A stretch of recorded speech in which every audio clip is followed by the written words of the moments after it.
So let's move on. Fraser Clarke, Fabio Wardley.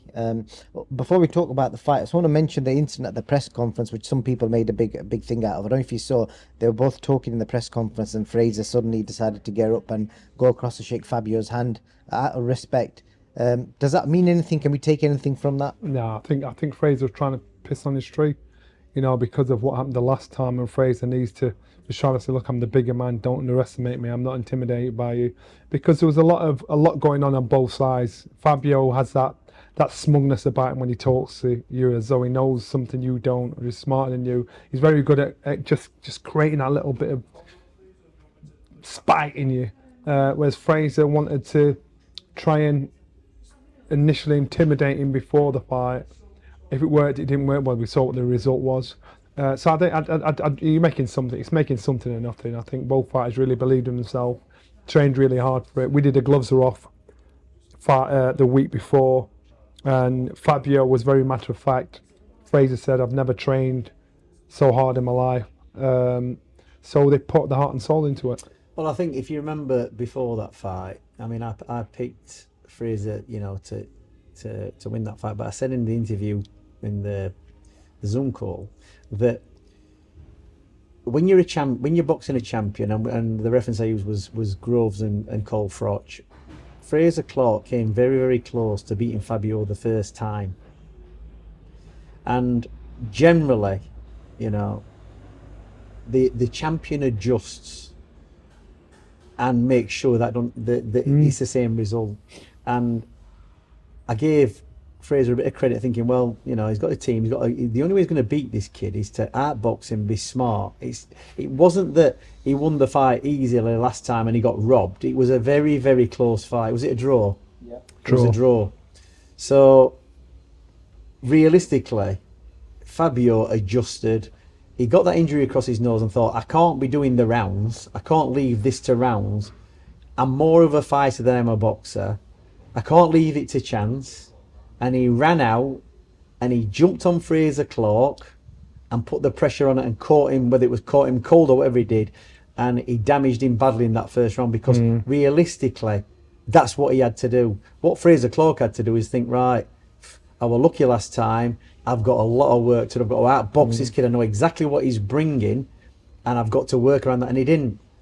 And it worked in Fabio's favour. He went out and he manhandled him, and he's put him in a bad way. And I'll be very, very surprised. Well, I won't be surprised. I'd say to Frazer Clarke, don't ever start boxing. Don't ever box again, because you're past the age of 30.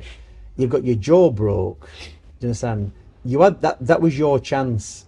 That was your chance. And from this point onwards, the fighters that you can fight, you're going to get your chance against. You're going to be fighting lower level fighters than Fabio Wardley. You're not going to get the money for it. And anything above Fabio Wardley, you're going to get even more. So it's not even worth taking the risk. That was your chance, your second bite of the cherry with Fabio. And I'm not going to say you failed dismally. You just got beat, very, very convincingly. And that's the brutality of boxing. Yeah. When reality strikes, you can't sit down there and say what went wrong. It's a brutal game. Fabio Wardley is a brutal kid. He reminds me of Lenny McLean, the way he looks. That's what he looks like. And he looks like a vicious sod. And he's gone in and done him in. And that's what boxing is. So in the first fight, I tipped Fraser to do him because I thought he had a better boxing brain.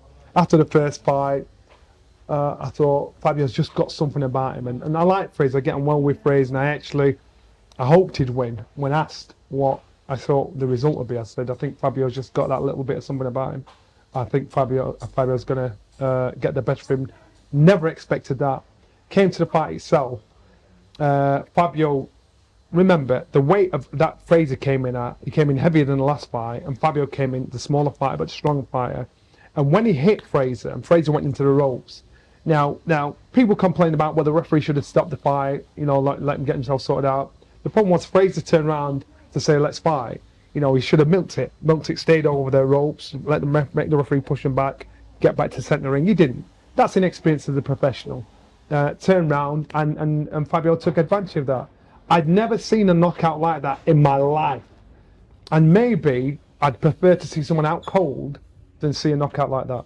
Because Fraser, if you look at it again, Fraser wasn't sat on the ropes. He was he was actually paralysed with his knees bent with one arm down, and his face is distorted. I've never seen anything like that in my life. So when Dominic says I'd advise him not to fight again, so would I. Not the fact that to say he's shot or he won't do anything. The fact that to say if someone's got hit and hurt like that, you know, our boxing is a brutal sport. The only place you can get legally killed. Our boxing is a sport where it's unforgiving. Nobody gives a toss about you when you're done. And I'm saying, Fraser, I hope to God you got paid massively for that fight. I would not like to see that. And once you see it can happen once to a fighter, that kind of knock-on effect, there's going to be some damage down the line. So you're going to carry on doing this kind of thing is inevitable. Well, I looked at, because I thought this may come up, because I was looking at through history recent examples of people have fractured cheekbones, jaws, eye sockets. It's the same type of injury. Kell Brook, Daniel Dubois, Arthur Abraham. It was the reaction of Billy Joe knockout. Saunders. Yeah. So Arthur Abraham, he had a dislodged jaw and he carried on fighting in the fight. Then he carried on fighting after that. But I've seen Fraser's break. I think it was like a cheekbone and jawline. But it wasn't just a break of the jaw. It was the weight left him. The on weight the floor. left him, Yeah. paralysed. It wasn't just a break, because I've seen guys, Mick Mills getting boxing at Bramall Lane, got his jaw broke, his jaw was swinging, carried on fighting. I've seen guys get the jaw broke. It's not about the broken jaw, it's about the damage it put him in, the shot put him in. That tells me, I'm not bothered about the jaw, because I've seen fighters carry on for that.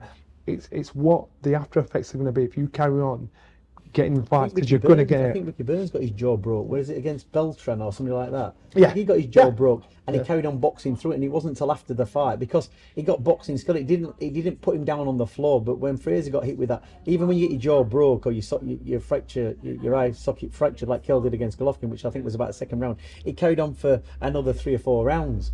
Well, that's all right if he can carry on. But Fraser was in the down position coming up, so he wasn't going to carry on from that. That's how severe the damage was. So when you talk about him, well, he could probably come back from. No, he couldn't come back from that, because he couldn't stand up and fight on. No, I mean not in the fight. I mean as in carry on fighting.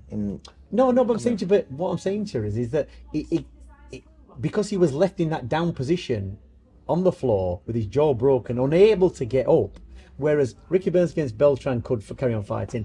Kell against Golovkin carried on fighting after the second round when his eye went.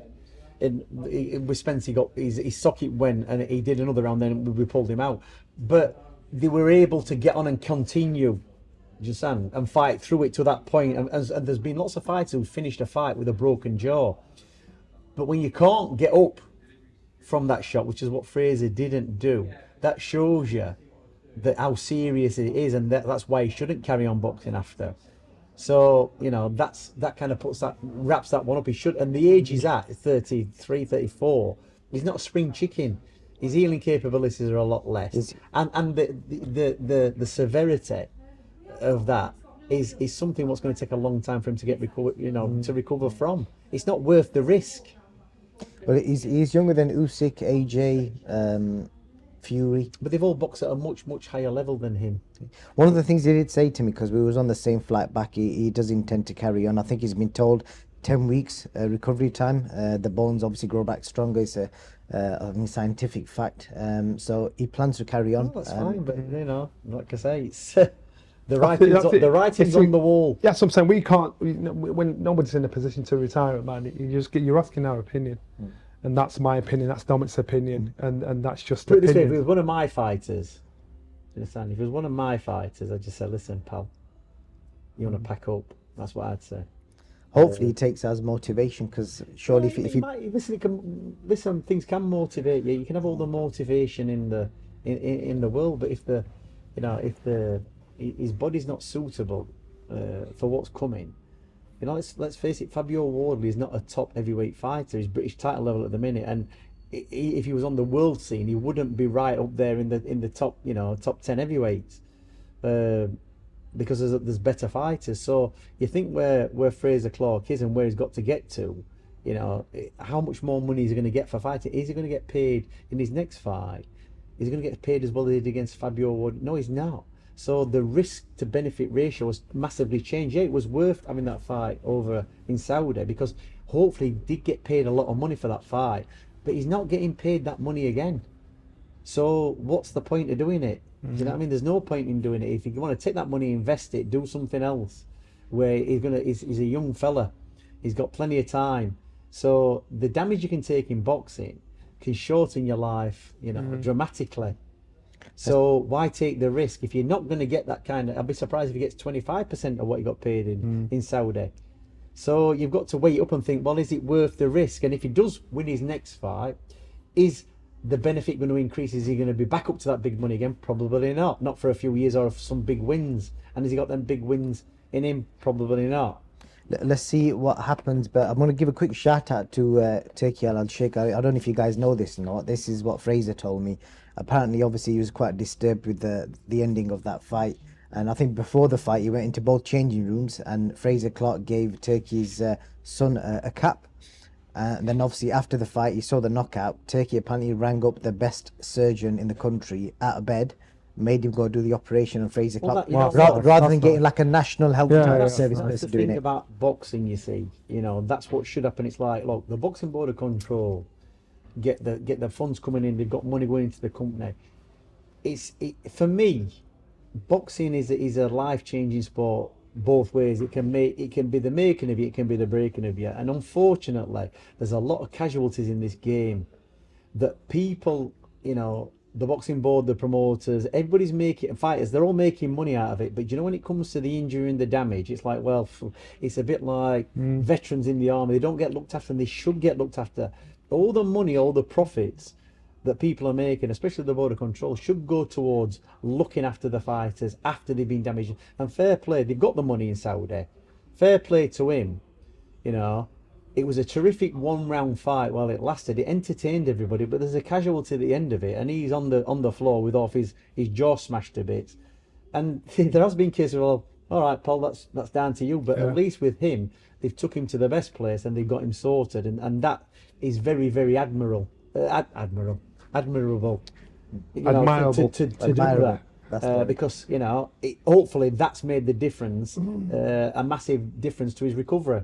We hope so. Wish him all the best. Jai Opetaia against Joe Gallagher's fighter Jack Massey. A lot of people picked Jai to win, but Jack had never been stopped before. He'd been in with Joseph Parker. I think, Dom, you got it right. I think he predicted a late stoppage. Joe pulled him out the corner. Was the right time, and how did you evaluate Jai's I think it was the right decision. I've had Jack come into my gym and done sparring before, and he's a tough kid. He's always acquitted himself well, and like I say, I think he was always up against it in that fight.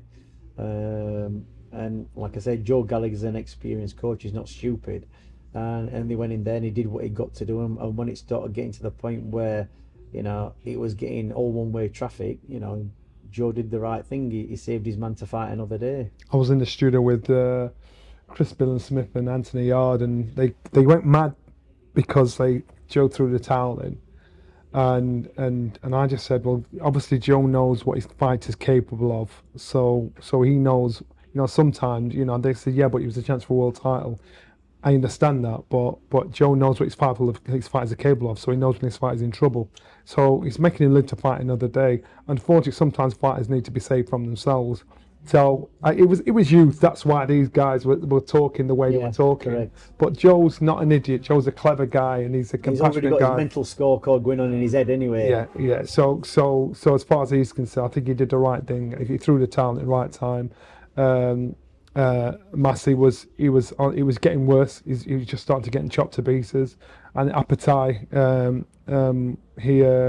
he's a good cruiserweight. I think when he breaks Black's Bradis at the second fight, I saw the special had gone. He just looked normal. I just thought, you're actually not as good as what people are making out. The first half of the fight, you've got it all going for you. The second half of the fight, you got a bit negative. You kind of fall to pieces a little bit.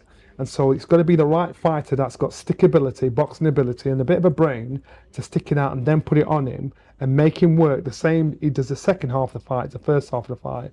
And that was the first time I saw. A lot of self-doubt came in that fight. Yeah. And that was the first time I thought, this kid's not as good as what everybody's making out. He's good compared to what's there, but he's not as good as what people are making out.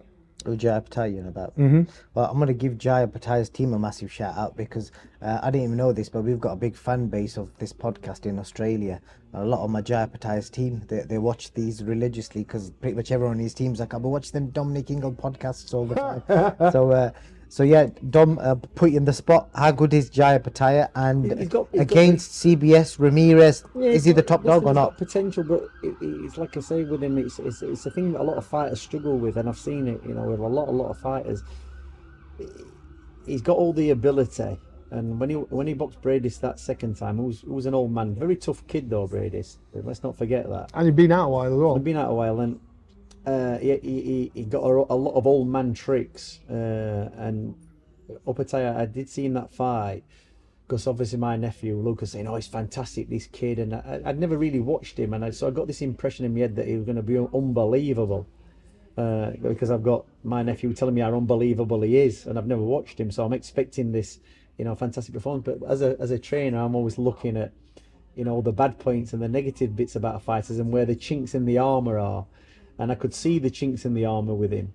But he managed to keep his head level and get through the fight. And I think it was a close decision, that fight, was it? It was a very close decision.